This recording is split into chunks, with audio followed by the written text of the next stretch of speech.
Marine Le Pen. You like Marine Le Pen? Really? Well, maybe you can't put lipstick on a pig, but apparently you can put it on authoritarian nationalism.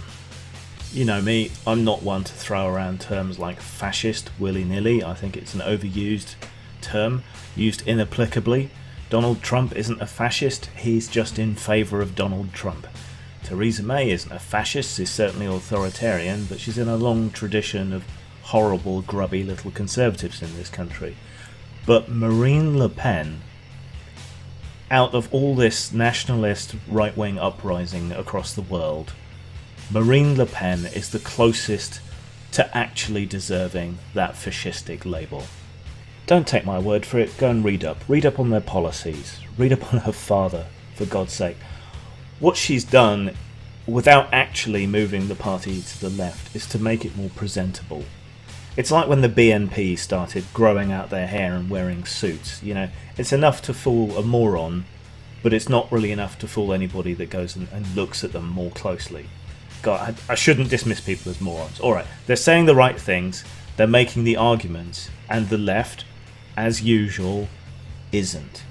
But what's really heartbreaking about this is that of all these countries where this is going on, France probably has the best chance to actually address the issues in a sane and sensible way. France has always been rather, since the revolution, rather stridently secular.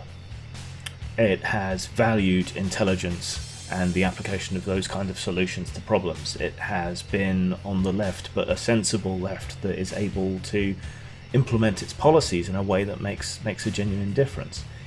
It has been sliding to the right for some time, past Premier notwithstanding, and that has exacerbated and made the problems that it has worse, not better.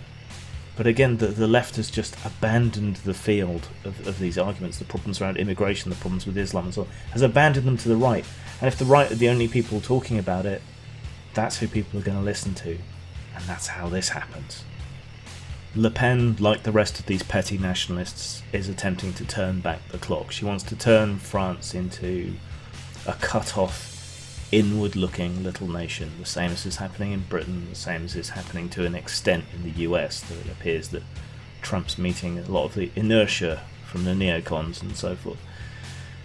It's a massive step back. We live in an interconnected world. That's irreversible, and yet all these politicians seem to want to turn it back. And globalism has become a dirty word, when maybe we should be talking about internationalism. Like it or not, we're all in this together now. We're all wired together. We're all part of the same community. That's inescapable, and it's only going to carry on. It's only going to get stronger as time goes on, and no amount of right-wing King Canutes is going to stop that tide from flowing in.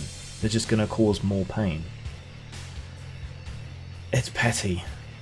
Nationalism's just more identity politics, and it's just as arbitrary, just as pointless, just as stupid, even if it sets itself up occasionally in opposition to other forms of identity politics.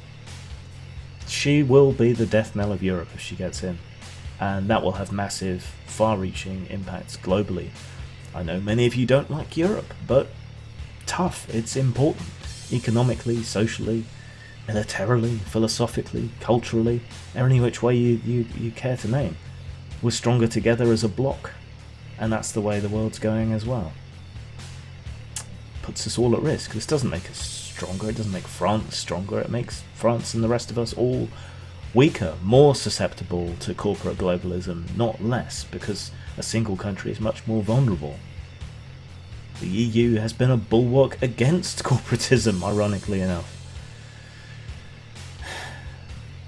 And I'm unlikely to get through to many of you. A lot of people who follow me now are in many ways on the right. They prioritise things in a different way to the way I do. You know, that's fair enough. We can disagree, I hope. Some people are strident assholes about it. Others aren't. But this is not good for anybody. She probably won't win. A lot of the remaining parties are all coming out against her, so if their votes transfer to Macron rather than her to save the Republic, fair enough.